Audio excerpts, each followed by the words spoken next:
What's up, everyone? I'm DREADPOOL, and I am here with Trevor Nadeau for Breaking Bread with Dread number 41. Yeah. We're here at Johnny's Italian Restaurants. And It's a pleasure to be here. Thank you. I was going to say, there's some secrets that we got that we're going to talk about this place too, so stay tuned about for this. Sure. So thank you for doing this. It's been 2 years in the making. Yeah, I remember we met at Sunscreen 2024, April. You were interviewing Kevin Rigo's one of his actresses on the second floor. And I remember I saw her there, and after you guys had an interview with her, I remember I talked to her, and she recognized me, and I recognized her because she was supposed to be in Sliced back in the year before that, and things fell through. And I told her Kevin was helping me out with the movie and everything, and she thought it was very cool. But I haven't talked to her ever since. But I know Kevin thinks she's like the best. But I know, that's basically how we both met. Yeah. Yeah, you kind of cross paths every so often. Sometimes it's out of sight, out of mind. It's never a whatever type deal. Sometimes some people are like that, but not everybody. Yeah. And I'm glad we still were able to keep in touch and For sure, to man. make this happen. I'm glad because I really wanted to do this podcast with you, man. I know I'm glad it took 2 years, but it was worth the wait. Yeah. It really was. The last 6 months was very hectic on making it happen. We pressed so hard to do this, so it's good. It's finally come into fruition. And you also you've had some history with movies. You're a director, a producer. You've done some other spots. I direct, produce whatever I can get my hands on. I like networking, meeting with other filmmakers. That's what I enjoy the most is the networking part. And I love movies. Movies are a big passion of mine. And I learned a lot working on this for 10 years as a hobby. That's the one thing I can tell you is that as a hobby, this has been very eye-opening with the people I've been interacting with. And I've, ran into some horror stories with some people, and I ran into a lot of success stories. But, the one thing I learned recently is that I'm not much of a producer. Yeah, I can go out there, I can look for people, I can vet them, I can bring them on the project, I can negotiate the rates and everything like that. But when it comes to scheduling and bringing everyone together, I fall flat on. And it wasn't thankfully, last year I met David Siracusa, and he's a partner of Kevin Rigo, who owns K75 Stunt Academy. They run the place up in Clearwater. And I remember that year when you and I met David there that same weekend for the first time. And he invited me out to K75, and I went there for one day because Kevin gave me like a pass to go up there, and I did. And it was fun. I got to meet David some more. David showed up for a little bit, got to meet some of the people that were working on some of the stunts. Unfortunately for me, I was much heavier back then, so it was like kind of hard for me to do what I could do. And it was a lot of work, bringing everything I could. But yeah, we know we got pizza here. So we just got our pizza, and we did order Meat Lovers. And showing the pizza. there you go. Look at that for the 360 guys. Look at that for you Pocket 3 guys. Yeah. That's awesome. Yeah. All right. We'll let that cool down a little bit. It is nice and toasty. Yeah, make sure I get that. Like I said, my fingers I grew up in a restaurant, so working, my fingers don't feel the heat as much. So, Yeah. But yeah, that's good stuff. Yeah, one thing with Dad's restaurant is they love his pizza, and also the Johnny bread. That's one thing I can tell you. The pizza and the Johnny bread, they always go crazy for. And some people love my dad's lasagna. They go crazy for the lasagna. Oh, that sounds good. Yeah, the lasagna is very good here. Some of my neighbors used to ask me, "How's your dad's lasagna, man? I love your dad's lasagna." It's like, I love going there for lasagna. Me, I don't like lasagna. I just don't. It's cool and everything. I'm more of a calzone kind of guy, pizza kind of guy. Chicken wings, can't go wrong with some good chicken wings. Yeah. I love chicken wings. And my dad's chicken wings are pretty good too. And the boneless wings as well. He knows me well enough. Chicken wings and the beer don't mix well, so we kind of have to, do the boneless. Yeah. It's a lot easier and a lot less messier. Yeah. But anyways, as I was saying about David Siracusa, he and I really didn't get really well acquainted until we worked on Love at the Diner last year. And how that came through was late 2024. They were putting a Cookie Race put out a casting notice for actors that David was working on. And he was starring in it, and he also wrote it. And Cookie was directing it and helping co-produce it, I believe. And they were looking for location at a restaurant. So I said to David, I was like, hey, man, I was like, you need to use a location. You can use my dad's place. He's open with letting people shoot in there. And he said, sure. And he said, let me know. And then a couple of days later, he sends me a message on Facebook saying, hey, man, he's like, I got to take you up on an offer. He's like, the places we went to wouldn't accommodate what we needed because it would cost a lot of money. And I said, sure, no problem. And, I talked to my dad's then manager, who's now his partner, Howie, and his wife, and they secured a deal to get permission to shoot in this very room. So the only difference is compared to previous productions, this is the only one and only production where it was shot during business hours because they had to make it accommodate for that. I tried asking them if they can set it tonight or whatever, or like towards the end of the night. No, they want it during the day, and I accommodated it. Yeah, it's very hard because with small businesses, that's a big chunk of money missing out on a whole day. Yeah. And then you got your employees you got to think of. So yeah, there's a lot behind it. Yeah, so it's cool that they were able to make it happen. Yeah. The other businesses don't have, like they went to, don't have a private dining room. So they said they'll have to close the restaurant down. They'll have to charge a lot of money, and for a short film, it's not really worth it for that kind of hassle. Yeah. So I pulled my weight and I did what I could and gave David a really good deal, and they took it, and they paid for location, and they got all kinds of crew out here, and oh boy, what I had to do. I remembered that Friday before the first night of shooting. It was Super Bowl weekend last year when it happened. And I literally slept in the restaurant on the dining room floor because by the time I was done with work and I had to get home and get cleaned up and go to bed and get back over here, it just wouldn't have been worth it. So I literally crashed out in the the dining room, and woke up. My back was aching and everything. And I basically watched after the whole entire production from, say, 7 o'clock in the morning all the way till like 9 o'clock, 8 o'clock at night. Wow. And I took a lot of shrapnel too. Like I took a lot for that. And David appreciated it. And doing that, he agreed to play the part of the father in the movie that you saw, and as well also end up playing the monster version of the father because the script went through a lot of changes, but the one we went through is the one you saw, and he ended up playing dual roles, and he did a great job. And he also ended up producing it because he saw that me running the show as a producer was not working, and he wanted to do it. And fast forward to now, he and I have a good working relationship. He's going to help me produce my next movie, which is going to hopefully be done before June of this year. And he said when it's time for me to make a feature film, he'll help me put that together too, because he's a great guy, and I love working with him, and he can make it happen. So how many movies have you made so far? 6 now. 6, and they're all 10 minutes and under, right? That's the golden thing. My buddy Patrick Galuski said to me a long time ago when I first met him back in 2014 that anything longer than 10 minutes, you're possibly wasting your efforts, because if people are not going to watch a 5-minute movie, why are they going to watch more than that? You know what I mean? So now I learned that 7 is the cutoff. A little more than that, that's kind of stretching it, And only a few people I know in this area, this field, actually go beyond that.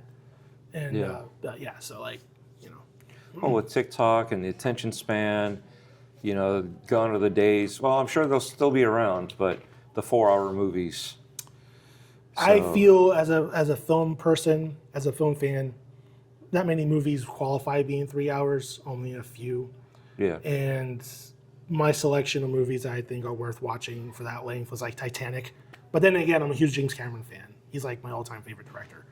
People usually joke at me saying I want James Cameron's babies because I put him on such a pedestal, like up here, like as a filmmaker. Right. Oh, I think he's a genius. And I definitely admire his work ethic and the way he makes movies. But his newest Avatar film, I didn't like it. And a lot of people were surprised when I said that to them. At least you could be honest. You could still be a huge fan of somebody and then turn around and be able to say, not a fan of, whatever works, Well, the problem even though I'm a fan of the person. The problem with the sequels to Avatar is like the first one, it wasn't even about the story, it was about the visual effects and the 3D. And I still hold that movie to a pedestal. I think the first one's amazing. But the sequels, like he tried to focus on Jake Sully's kids. They had to focus on the Colonel's son, Spider. They made a 16-year-old version of Sigourney Weaver, which was very weird watching that on screen. A 70-year-old woman pretending to be a 16-year-old girl. And in the third one, James Cameron doubled down on that and focused it more on Spider and Sigourney Weaver's character. So like I went to see it in IMAX 3D. My father and I went to see it with some of his friends, and visually it was phenomenal. The visual effects amazing, 3D spectacular. Everything in that part was just wow, but the story was just not good. And yeah, I mean I'm a sucker for 3D. I love a good 3D movie, so like that's the reason why I was like sticking with it. But the characters were not that great, and I think James Cameron can do a lot better than with that. But most of the time when he makes a 3-hour movie, I sit through like Titanic all the time. Like I love watching that movie. Excellent. I watched the Zack Snyder's cut for Justice League. Justice League. That was good. Rare exception. That was really good. But I did get to a point of like, how long is this movie? How much did he add? I know he added a lot, but I completely forgot how much was added on to the original film that they ended up cutting out all this stuff. Well, they had that movement, the Snyder Cut movement on social media for like, what, 2 years, 3 years? Yeah.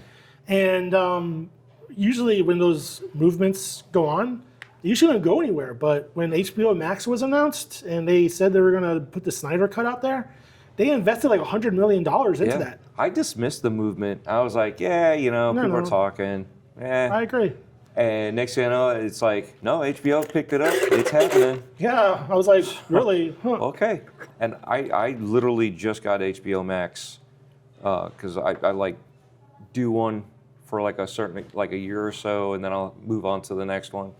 And it was HBO Max. When HBO Max first came out, I subscribed it for a year because the prices were very fair. Now you wouldn't catch me dead subscribing to those prices. They had $2.99. Yeah, like. So I was like, $2.99 for a year? Yeah. Lock me in. So when I did it for a year and Zack Snyder's Justice League came out, I literally waited till it dropped that morning, and I watched it all the way through the day it first dropped on HBO Max, and I was like, wow, this was a really good movie. I have a love-hate relationship with Zack Snyder. Like, I love 300. I really liked Watchmen. And Man of Steel, I like that a lot. But Batman vs. Superman and all that, I was like, Yeah, the Batman vs. Superman was a little bit rocky.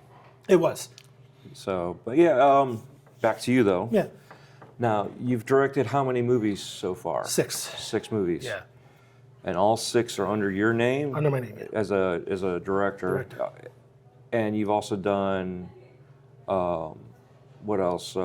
Producing all 6 or just? All 6. All 6 also. Yeah. So, I get help when I can. But as I said, I learned when it comes to producing movies that, there's some parts I just can't do, But that comes with delegation. So if you figured out where your weakness is, and now you've worked to improve the weakness, which is great.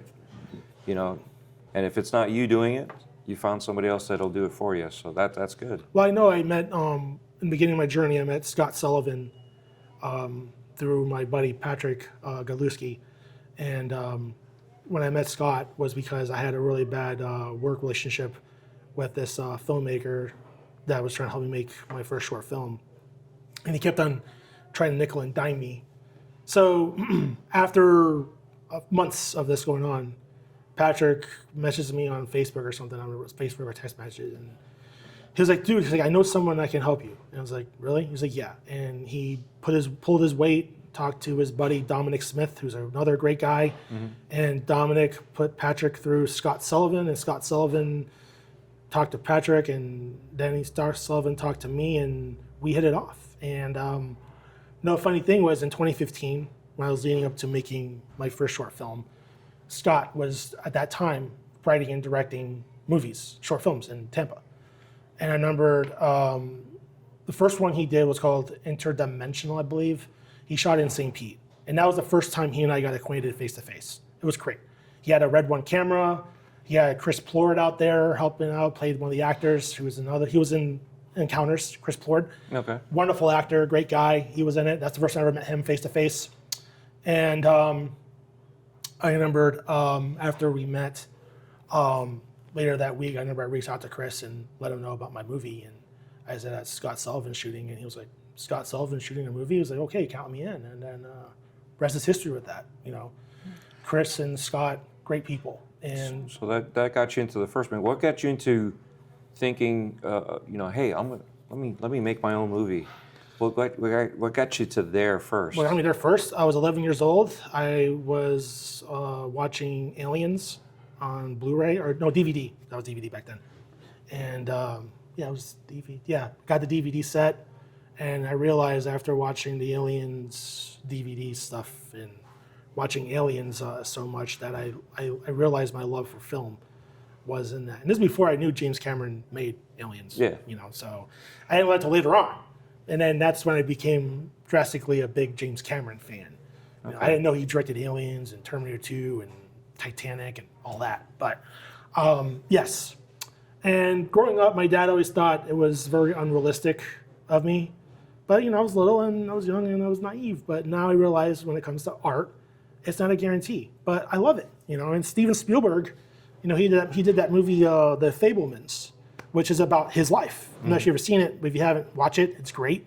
It's basically an autobiography of Steven Spielberg's life as a kid. Okay. Growing up as a Jewish kid, 1955, he watched Cecil B. DeMille's Greatest Show on Earth in a movie theater. He was like 8 when he did it, and that's what started his journey.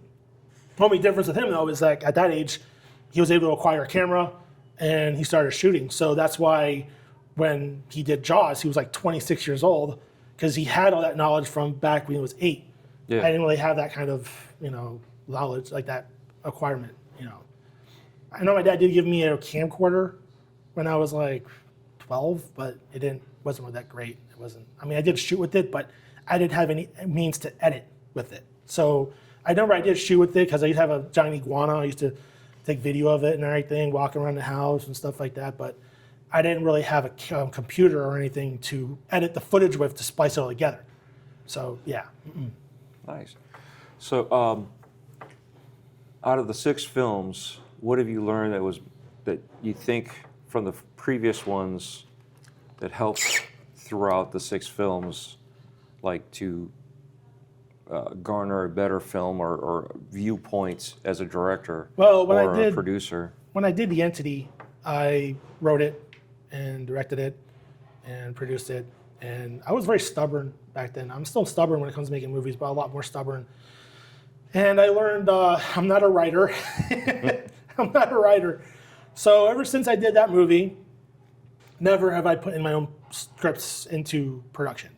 I learned that, make connections with people who are way better at the craft than I am. Now, I can come up with stories. I can come up with things like that. I guess I compare myself to how George Lucas does it. He creates worlds and everything, but he's just not a writer. Like George Lucas made Star Wars, but, you watch the prequels, you're like, wow, these are not good. And that's right, because he's not a writer. He creates worlds and he creates characters. But when it comes to developing them and everything, he falls flat. Not saying the prequels are bad. They're fun to watch, but nothing like the originals. The originals where it's at. Originals are the way to go. Oh, yes. A New Hope, Vampire Strikes Back, Return of the Jedi. Oh, yes, all the way. The sequel trilogy, I try to pretend those don't exist. Although we got Mandalorian. Mandalorian's good. And I always say to people, when I watch the sequel trilogy, I have them on Blu-ray 3D at home, and I usually just watch them in 3D. I can't watch them in 2D. The way to watch them with those movies is to watch it in 3D. It's just the best way to see it, because it's just they're not great. They're okay. They're exceptional, All right, the smell of the pizza is getting me going. So we're going to take a quick break so we can get some plates, and then we'll come back and we'll let you guys know how well it tastes and all that fun stuff, because that's what these listeners listen to. They want to know the flavors of the food and all that. And yes, I did get a water. It's lime inside here with my water. Don't worry, anybody. All right, so we're back. I know it's not normal that I cut, but sometimes we got to cut these things. for time sensitivity to you, but oh my God. Which we'll do with this camera first. Look at that crust down there. And just the crispiness. I don't know if you can hear it on this mic, but it's got a good crispiness to it. Now, I haven't even folded it yet. Look at that. You see that? Not even a full fold, and it's holding itself. I'm loving this already. I haven't even taken a bite yet. And Trevor's almost done with his first slice. I'm hungry. I haven't eaten all day. Oh, yeah. That's good. You like it? Yeah. I'm glad you do. First bite. So, Real you know, good. about Scott Sullivan is the crazy thing is that when I went to a second production in 2015, he was at a decommissioned merchant marine ship. And he did a movie called Salvage, which I can send you the link to. It's on YouTube. I can send it to it. I helped him out with that movie. And I learned a lot from that production. One thing I learned is do not underestimate the Florida heat. Because inside the ship, it was hot as can be. Yeah. Oh, yes. I almost had heat stroke. It was that bad. But that's before I used to drink. Now, I religiously drink water, like almost every day, a gallon, especially during the summer, maybe a gallon and a half, because the heat, you cannot underestimate that. And I learned that the very long and hard way. So, you know, doing that, you know, that one thing I learned, and also I learned that Scott is a big fan of my dad's restaurant. Because the first day, there was no crafty. He said for people to bring their own stuff. And I noticed that some people were not happy that there was no food. And the first day... Now, you called it crafty? Yeah, they call it crafty. And crafty is what, food service? Yeah. There was nothing being supplied. Everyone had to bring their own food and also their own water.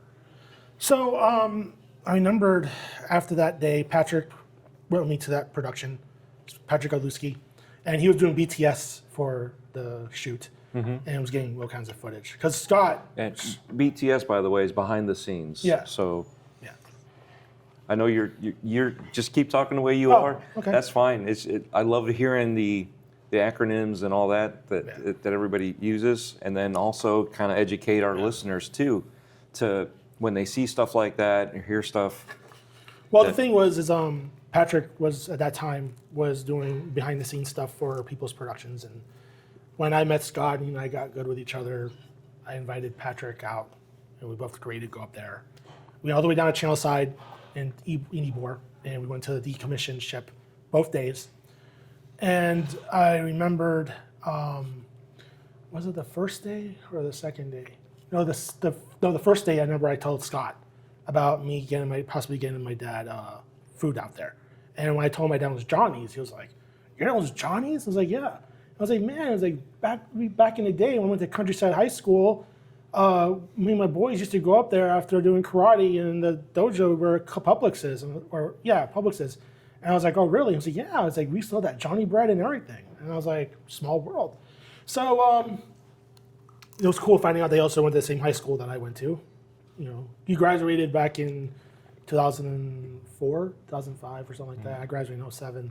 But yeah, it was cool that we went to the same school and everything, and small world. So, you know, fast forward, I ended up catering to another production that he was involved with Dominic Smith. It was a movie called Reset, which was about time travel. Very good movie. Dominic put a lot of work into it, and Scott shot it for him he rented out a nice big giant red camera. I remember my dad and I went up there to help out with catering, and he was very, very fortunate because Dominic was like spending a lot of money on that movie. Okay. If I can, I'll send you the short film link for that one too, so you can see what it's all about. Very good, well done film. Dominic, you know, he's a very well-known editor in the area, very good at what he does. Scott Sullivan, great cinematographer, an amazing colorist. And Just let me interrupt here. And the red camera is a type of camera. It's called red. So it's not literally red in color. It's red, the name. yeah, So just so you guys are still, it's nice to know that somebody knows something, right? yeah. But yeah, just stick with us on this one. Yeah, for sure. Red cameras are good. They are good. But they're not the greatest, but they are good. They are good. It's just I feel like for short films, it's a little bit too much because it comes with a lot of unnecessary things that you need to have with it or want to have with it. But when it came to Scott, you know, when he shot the Entity for me, he was the one that operated the Red 1 camera. He brought his a friend along who was a former roommate of his in college that helped out with that night. It was a one-night shoot, and his buddy helped him out with a lot of the scenes and everything for the camera and all that. But that thing sucked up a lot of memory fast, and at that time I didn't know anything about how cameras work. So like the day when Scott came to my dad's house at the time, his 2-story house he had, I didn't know we needed an external hard drive, and I didn't have one at the moment. Scott didn't, and my dad had to make an emergency trip to Walmart. Get a 1 terabyte. It is when Walmart was open 24/7. Not anymore. They don't post-COVID.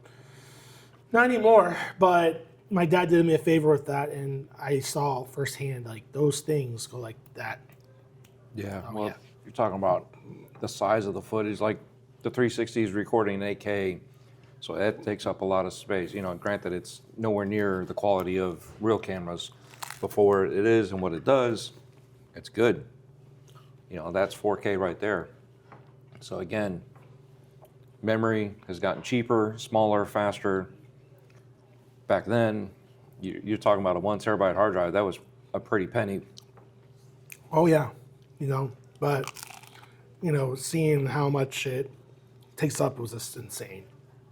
But Scott had a good hustle at that time. He bought this really nice Red 1 camera. And was doing a lot of work with it, and he got a lot of work and made his way up the ladder. And I was very fortunate to be friends with him and befriend him at that time, because as time went on, he ended up shooting other stuff for me. I know he shot my second short film in 2016, The Skinwalker, and he used the Sony A7S Mark II with that, because at that time I still didn't know many people, and considering the area I was shooting it at, it would have been hard to shoot with the Red. So he rented out an A7S II, and that was where my love for Sony cameras began, was with that experience. I was going to ask you what's your favorite camera. I guess now I know. Yep. One of It all those started with Skinwalker, A7S II, and I learned a lot from that. And, I feel like from my experience being a director, it's best to know what everything works, because that was an eye-opening experience for me. And one thing that Scott noticed, because he used to be a former teacher before he became a full-time filmmaker. He taught at high schools and stuff, and I think he was also a principal or something at a school. But he had a degree in teaching, master's. And he used that to help me out and get me what I need to know in terms of experience. You know what I mean? So it was great. And I remember after we shot those 2 days, he texted me and said that I should really learn the basics of cameras. And I was like, okay. And he recommended at that time get the Sony A7S Mark II. But when my dad made a deal with me that if I were to get my GED, he would give me a camera. But little did I know, it'd take me a couple extra years to get it. But when I did, he got me the Sony A7 III. And I remember shortly after I got it, COVID happened.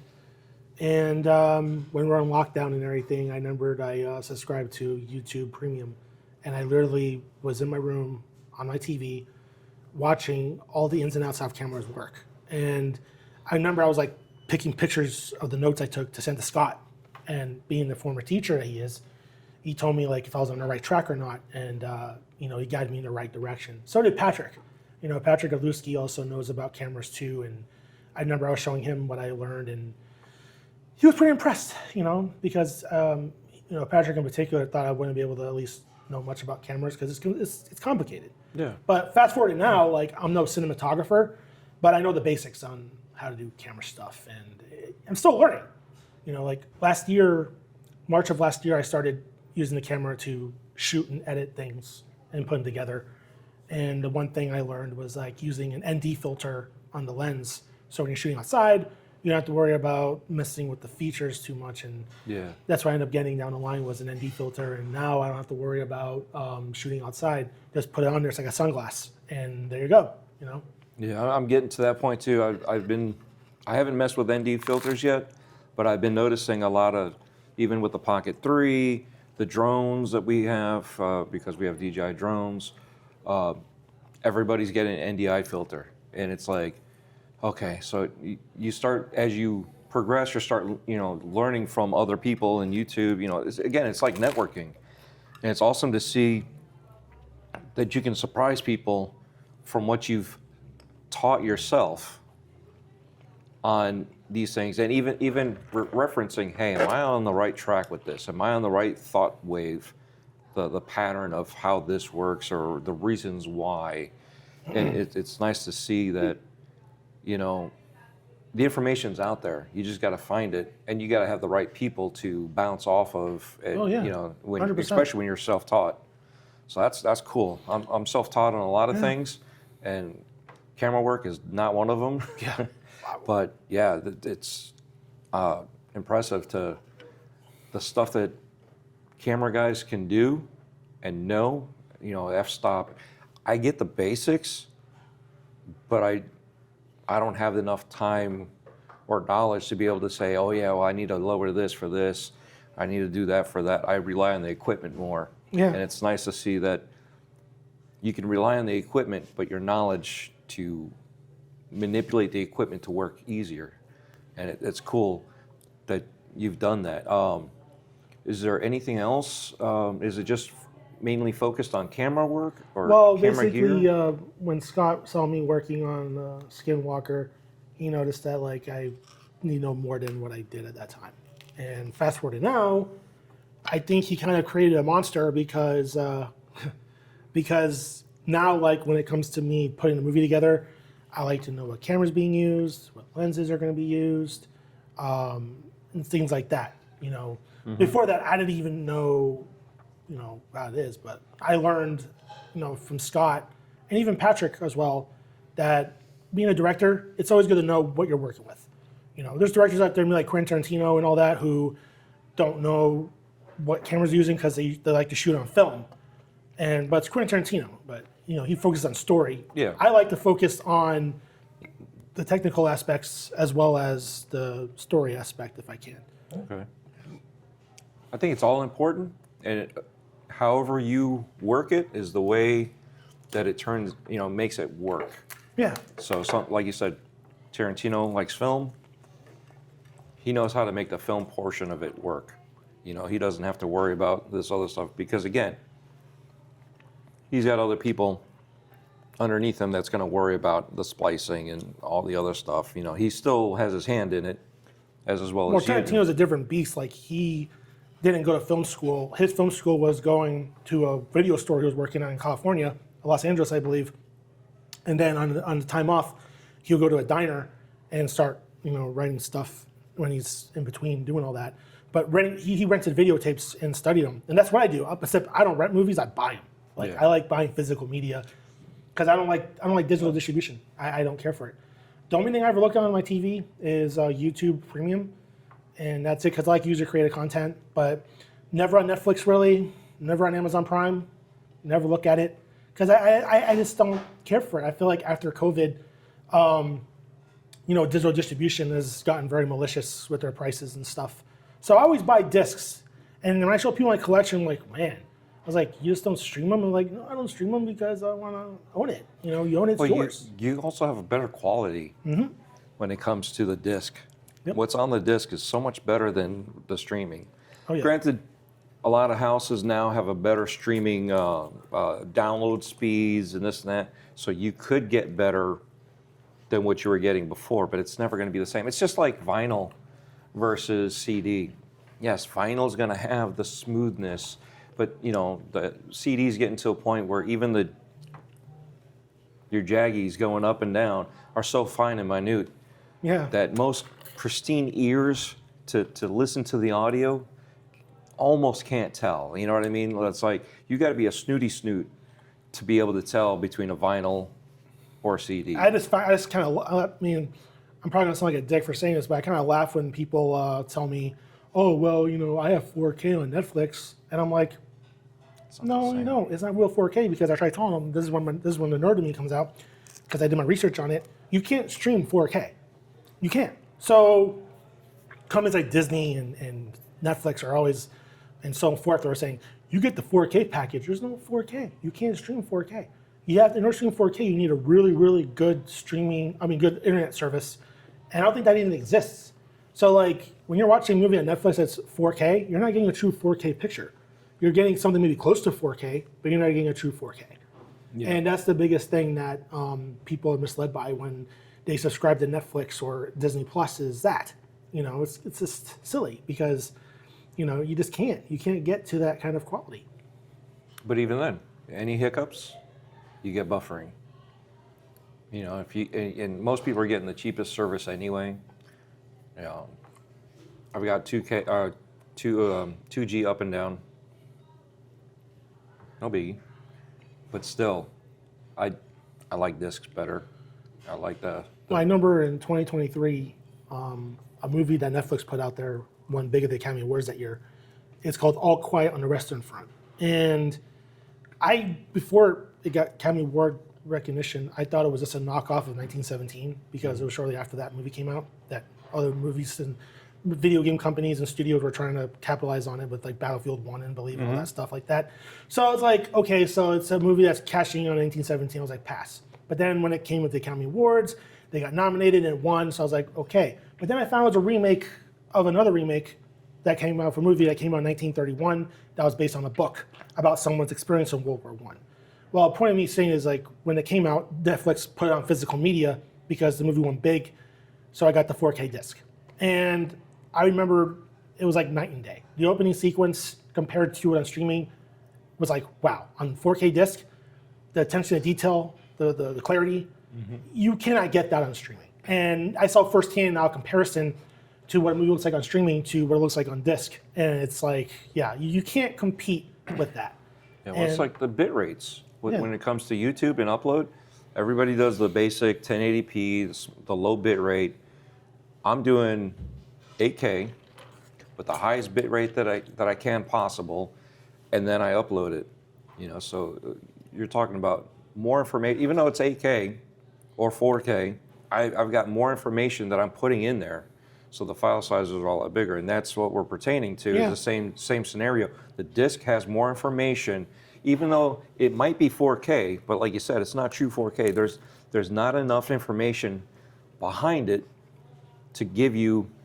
Yeah, you're getting your screen size, but you're not getting that detailed information as you would with the disc. So little things that you learn along the way. Yeah.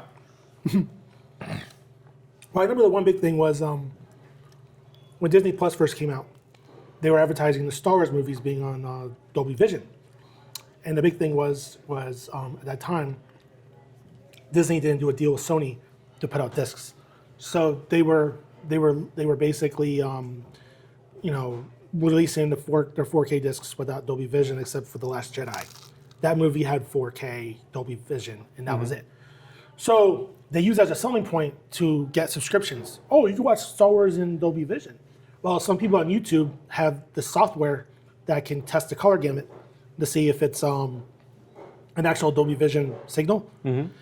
And they used episode 4, A New Hope, to test it with. And it didn't even come close to what Dolby Vision signal is supposed to be. And that was the big thing right there was that kind of deception. They're like saying, oh, well, you have Dolby Vision and everything. Well, no, it's not really. So point being is like, you can't get a true 4K or even HDR signal. You can get close to it, but you're not going to get the actual one. And that's the biggest thing that these companies try to sell on people so they can deceive them. Yeah. So how big is your movie collection? 500, I'd say, close to. A little more than that. Yeah. I did an inventory earlier this year. This is before I got more movies, but yeah, I like collecting 4K discs, 3D Blu-rays. Yeah, so, Now, I don't know if we ever expressed this, but your films are mostly geared in horror. Horror sci-fi, yeah. Horror sci-fi, okay. Now, is that also your DVD collection mostly too, or is it a combination? Classic films, it varies. Whatever looks good, I'll be buying more 3D Blu-rays, but apparently the media in the United States doesn't care for it too much. So now, like, if I want to get a 3D Blu-ray, I have to buy it from Japan on eBay because I'm not going to go to Japan and buy it because it costs more money to do that. So, like, for example, the Marvel movies, like the newest Doctor Strange and all that. If I want to get the 3D version, I have to go and import it in Japan, which just doesn't matter to me. I mean, like, but it's just a little extra money, so I have to make sure the movie's actually worth it. Right. Yeah. Right. Now, would there be a Trevor film that's going to be in 3D also at one point in time? I would hope so. Is there? Yeah. I would hope So there's a dream there that it's there. I would love to shoot a movie in 3D right now if I could, but the cost to get there is a lot. To put into context, Ridley Scott did Prometheus back in 2011 and shot it. Mm-hmm. And this is when the James Cameron 3D craze was still going on, and the producers were happy to get him back for Alien because he hasn't done in general. Ridley Scott at that time didn't do sci-fi for 30 years. Alien and Blade Runner and Legend were the last movies he did before he did dramas and stuff. So getting him back, they wanted to do 3D, and Ridley Scott said, "If we're going to do it in 3D, we're going to shoot it in 3D." And 20th Century Fox had no problem cashing out that check, putting that check out. Nice. So $12 million he paid for 3D equipment. And when Ridley Scott was promoting Prometheus, leading up to its release in 2012, he said that the experience of shooting it in 3D and doing post-production in 3D was amazing. Because the minute he was on set doing everything, it was all in 3D. The cinematography, all the way to post, was all in 3D. And he said it was great, but it was expensive. And I feel like not many directors qualify to do it. Maybe someone like Ridley Scott, James Cameron, Steven Spielberg, maybe even Peter Jackson. Yeah, because Peter Jackson, when he did the Hobbit trilogy, he shot those in 3D. That's the only good thing about those movies was that. Yeah. Well, he also did forced perspective too, so that's amazing. Well, for the Hobbit, he actually did CGI. Ian McKellen, Sir Ian McKellen, when he was on the set, he was like bummed out. I know he hated it because of the green screen. Because he said the original ones, they were like on set and everything. They had to give him gifts and everything to make him feel better and everything. Because like he wasn't expecting that kind of work. If I recall the stories, Patrick Stewart told him, "You made it so far, just stick with it." Because it was like halfway through, and he's like, "Just stick with it." And I think he did. But I mean, I like the Hobbits. That's for the 3D movie. I mean, Smog in the second one was amazing. Like the way they did that. I saw the second one in IMAX 3D, just for seeing Smog, and I was like, man, it was so cool. But other than that, like, if I ever watch them, I have in my collection. I just put the 3D in and just watch the 3D. Have you ever seen the AI?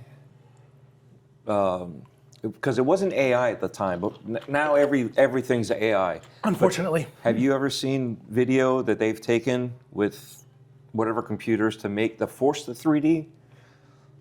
And you're saying unfortunately already, so it means you've already seen it. And I try to ignore all that 3D crap. I mean, AI.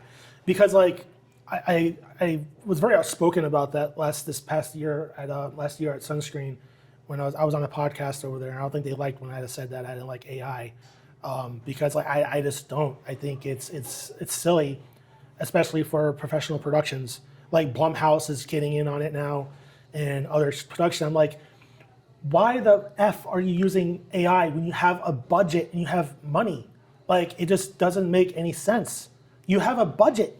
I think part of it, and it sounds bad, but I think part of it is greed. I think some of them are looking at, if I don't have to pay these people, just kind of like the whole SAG, what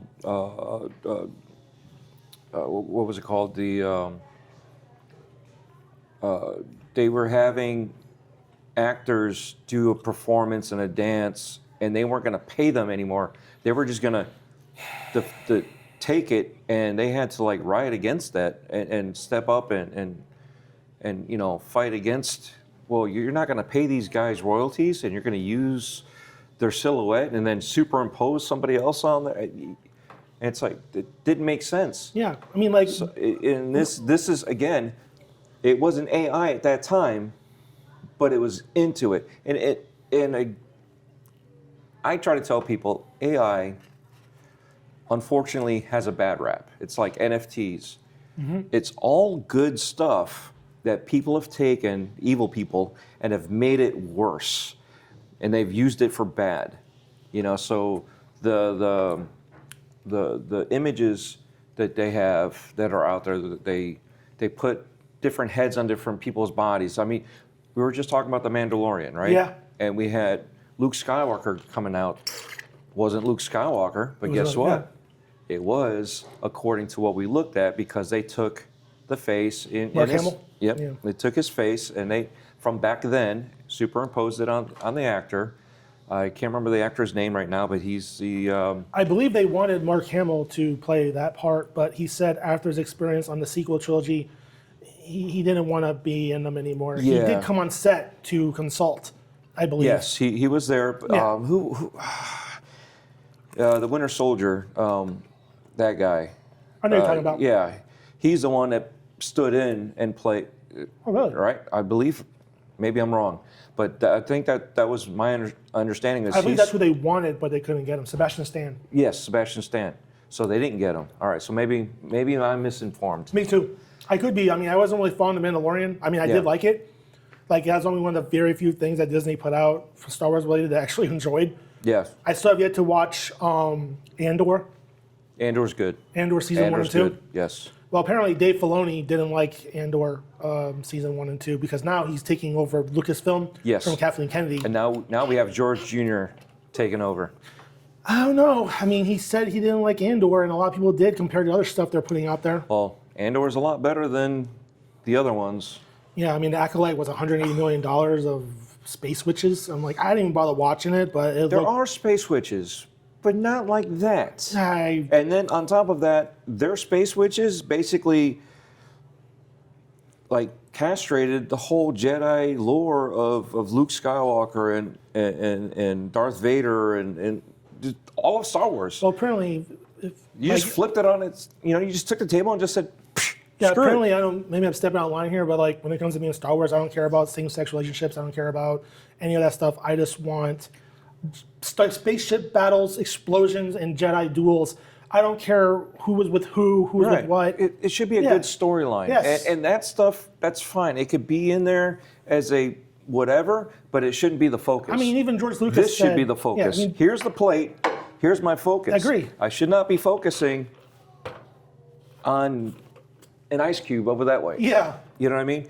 But that's the way it should be. Well, George Lucas said that he compared it selling his franchise to Slavers. He said that. Yeah. And I don't blame him.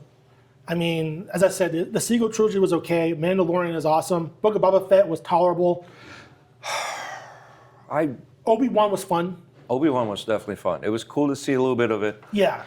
Ahsoka was interesting. I haven't seen that yet. I'm not sure if I want to.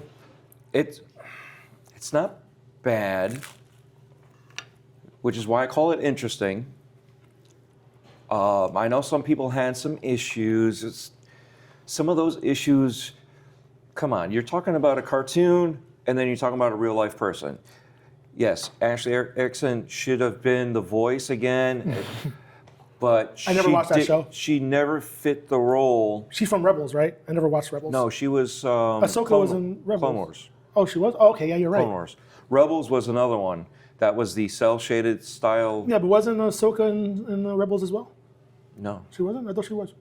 Oh, okay. I could swear she was in Rebels. Yeah, she fought Darth Vader. I didn't watch the whole show. I watched snippets. I have a friend, my friend Anthony, he's a big Star Wars fan. Which one am I thinking? I'm thinking of the one that they're out on this little spaceport that was above an ocean and falling down into the ocean. I think that's Rebels. Because that's where She was in there too? Admiral Thrawn was in there too. Oh, yes, that's See? Rebels. Yeah. I never watched it, but I know my stuff because my friend My bad. Anthony. I'm thinking of the other one. Yeah. I'm thinking, what was the other one? But yeah, that was Rebels. That was with the Ezra. Yeah. She was in there towards the end. Yeah, I have a friend who's a huge Star Wars fan, so he told me all about this story. I didn't have to watch it because like Rebels has so many seasons, I didn't want to get into it. But Admiral Thrawn was in Rebels, and then he came back in Ahsoka, I was told, and now doing season 2 of Ahsoka, and For a second there, they were supposed to do a season 2 of Kenobi also, but it looks like it's on hiatus. Maybe it's coming back now. Well, I mean, it made no sense the way it ended. There's no way they could go back to it because he fought Darth Vader. So how many more times does he have to fight Darth Vader before they meet on the Death Star? So it should end with that. I mean, I understand they like working with each other, Ewan McGregor and Hayden Christensen. Yeah. But on a story standpoint, it wouldn't make any sense. That's just me. But yeah, as I was saying, I just think that Star Wars should just focus on that. No other stuff that they're doing in it, and that's what's running it. Like my friend, I think my friend Anthony watched Star Wars, The Acolyte, and he told me it was terrible and that they don't know. He didn't even know where the $180 million went because that did like a $180 million production. Like it looked like something lower than that, But it's unfortunate because it was supposed to have Darth Plagueis in it, and I really wanted to see Darth Plagueis in the live action form. I think they alluded to like a split second of a scene. Yeah, at the very end. Thanks. That's what we wanted. I thought Snoke was Darth Plagueis the entire time. I was wondering if he was a clone of Plagueis. And I always busted my friend's balls about that, Anthony, because I always told him that Darth Plagueis was Snoke. And he kept on saying for years, Darth Plagueis is not Snoke. I was like, Snoke is not Darth Plagueis. And I was like, he is.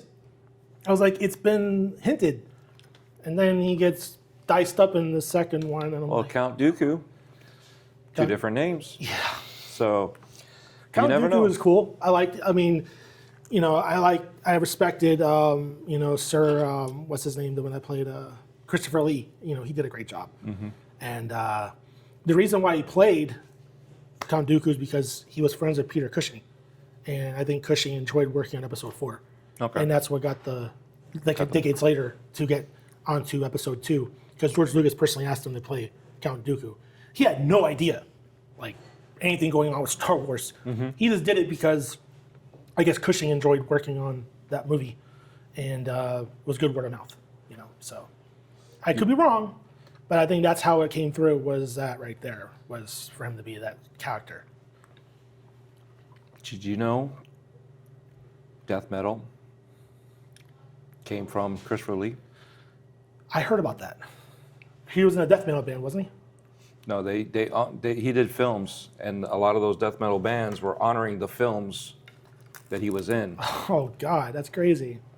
So he started by being an actor in those older films that inspired all that.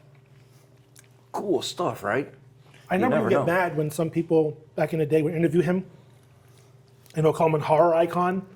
And he was like, I'm not a horror icon, or something like that. And he would correct them, because I don't think he liked that. I mean, he was Dracula, but I don't think he liked being referenced as that, because he did many more movies than just that. Well, I understand his point of view, because he doesn't want to be labeled. You don't want to be labeled as that guy, because then you're always going to be that guy. But if you're an actor, you do it all. You know what I mean? If you're just a horror director, you're a horror director. Well, If you're just a director, you can do horror, you can do comedy, you can do it. The world is open. Well, I can relate, because Sigourney Weaver, every time I see her in a movie, I see her as Lieutenant Ellen Ripley in Alien and Aliens and other Alien films. And I really can't watch her in anything else other than Alien. She made that character, so it's hers. It's like when James Earl Jones was alive, he was Darth Vader. Everyone recognized him as Darth Vader, including me. So we heard his voice when he was alive. I'm like, that's Darth Vader. So I can understand where it was. So I don't blame when Christopher Lee was alive. I don't blame him for getting annoyed about that, because he had so many movies on his plate. Anytime you see anybody thrown on a table, laying down because they're half dead and in pain and going out, you expect a little chest break. Yeah. You know what I mean? How many references have you seen in movies that they do that with? Speaking of, in your movies, do you do references and homages to other characters? I try. Alien, pretty much. Most of it is Alien? Yeah. Even my buddy Patrick says that. I'm a huge Alien fan. And I always say if I had the resources and the capabilities to do it, I would make an Alien fan film. I would do it. But now with Disney in the helm, I'm not sure if it'd be as easy as it used to be with this Fox. Because Disney is way more possessive than than Fox is. Yeah. Or was. So I don't know. But it's always my dream to work on an Alien and a Terminator product. I would love to do those both. Maybe even Predator, if I could. But now that Disney owns Predator and Alien, it'd be kind of hard to pull that off. Even Terminator. But yeah, like if I have the resources, I would do a fan film. Like if I could do it right, good quality production, good effects, stuff like that. Oh yes, Nice. That'll be interesting to see. it would be. Something like that, and be like, hey, Cameron, what do you think? Yeah. Well, he doesn't like the Alien franchise anymore. No, I know, but He was on a Michael Bain podcast, and I watched this. My friend Anthony showed me a snippet because he and I are big fans of the same stuff. He loves Alien as much as I do, but he loves Star Wars more than I love Star Wars. I love Star Wars, but he loves Star Wars. And also Lord of the Rings.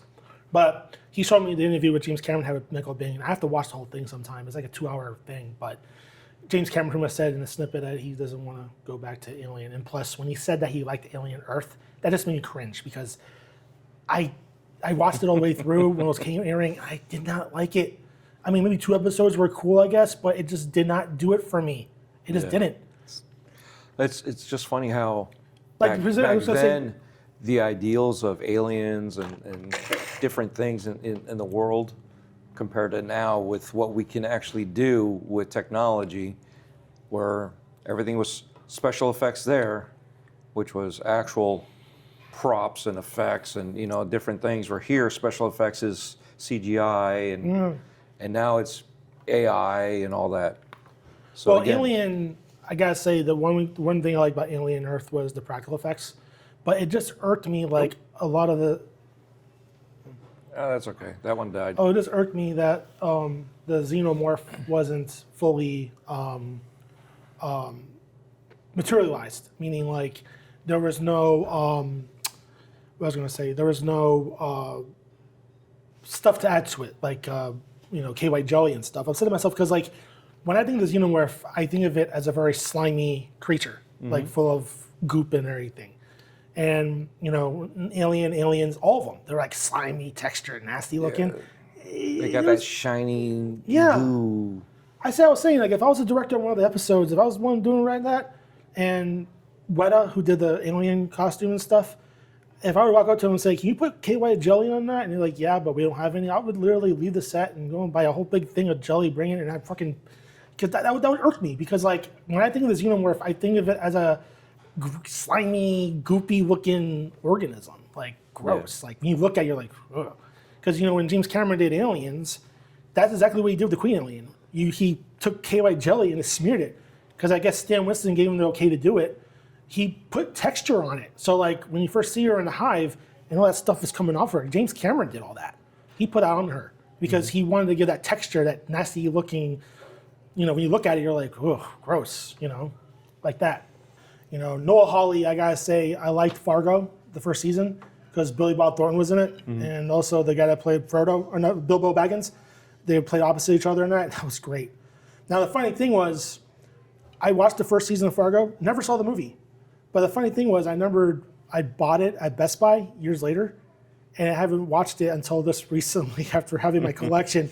I was saying to myself, because like it happens sometimes, when Best Buy used to sell physical media, I used to get the steelbooks, and I still do, but like that's where it got into it.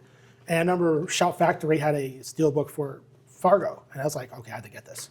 And man, like I just left it on my shelf, and people kept on telling me at work, you need to watch Fargo. It's so great. And I was like, okay. And then one day I was like bored, and I was like, I forgot I owned it.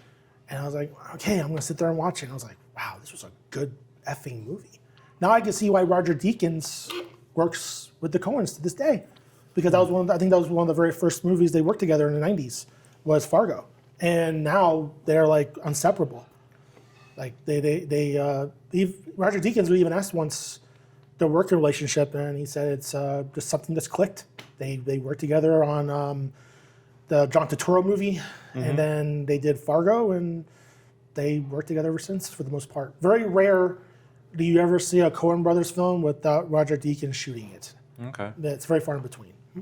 Now, if there was a collab with another director, who would it be? What do you mean? If your dream collab. Oh, collab. Yeah. James Cameron. I But kind of figured we were going there. well, would love to work with him, but he's also a very big perfectionist. He is someone that doesn't take any bullshit. He will call you out on it, and he is very meticulous. He will work you to your very extent. And there's someone that used to come to my dad's restaurant back in the day. He was a visual effects guy, and he was one of the very few people I've met on this journey I went through as a hobby.